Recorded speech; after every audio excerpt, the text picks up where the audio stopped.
Hello and welcome to my latest podcast. First of all, I want to look back and reflect on the Christmas and New Year period. I think as any of you who were either reading newspapers or watching your television will know, the accident and emergency and urgent care system had a really difficult time over this period. And that was difficult for patients who were needing care, and it was equally difficult for our staff. And I just want to take this opportunity to thank the staff for really going above and beyond.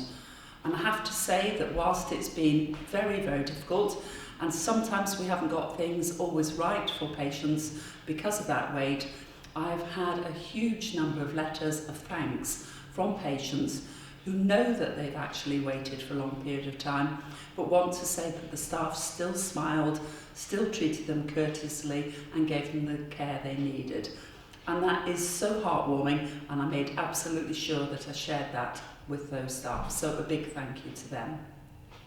We know that we are having round about 80 attendances which become admissions every day, and that's out of the 250 total attendances that we have. The trouble is we're not having enough discharges to make the bed capacity that we need. And there's all sorts of statistics that say that you should be running at a bed occupancy level of about 85%. Instead, we've been running at close to 100%, and that really makes it very difficult to provide that best care that we value.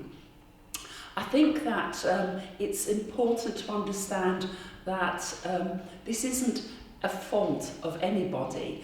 It is the way that the system has now almost silted up. And what we need to do is make sure that we only admit patients who really need that we discharge them as quickly as possible back, if at all possible, to their homes, and we'll be running a huge campaign in the next few months around Home First, because that is the priority. And if they do need a residential or care home bed as a second option, then that we do that as speedily as possible. We're working with incredible support from all of our partners, as if we're already the single system that we aspire to be in a short period of time. And that's really great, and we know that we've got lots of plans around Stockport together to, wherever possible, give people the option of being cared for in their own homes without ever having to come into hospital. But whilst we actually get to that improved model of care, it is going to be difficult for our staff across health and social care, primary care and secondary care at this really difficult time.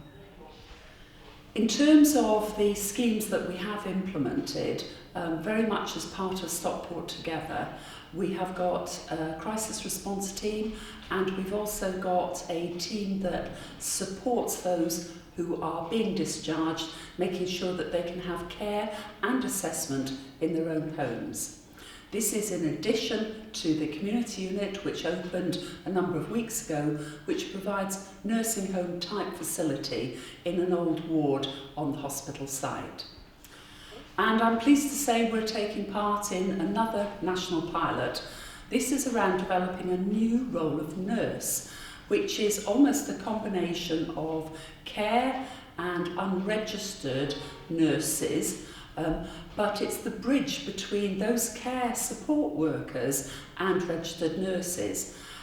These are associate nurses, and we start with 14, our first 14 placements next week, and look forward to them here for a 2-year training period, and hopefully they will then want to stay with us and work under those new models of care. We know that for patients with acute kidney injury, if we don't get the care that they need right really quickly, it can lead to very long lengths of illness and possibly not very good outcomes. And so I'm really pleased that we've got a specialist nurse, Wendy Oakes, who together with one of our acute physicians, Carl Benici, have developed a brand new way of managing these patients. One of the new areas in terms of this management is an alert system that's a computer-based system that ensures that it flags up those patients that we need to take immediate care of against the new pathway. So well done to Wendy and Carl. And finally, another new first for Stepping Hill Hospital in the intensive care and high dependency units, which are critical care units.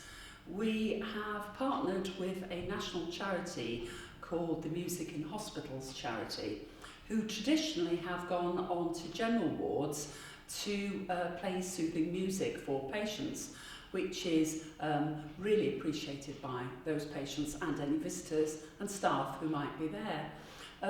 But this newness is about them doing it on critical care. So these are our most acutely ill patients, sometimes ventilated, often recovering from serious injuries or having had major operations. And this charity have played to those patients. It was very well received. I want to thank the charity for that. And it's all about treating those patients as normal people and understanding that actually hearing is the sense that stays with them even when they're perhaps being ventilated and appear to be unconscious. So a great innovation, and thank you to the charity.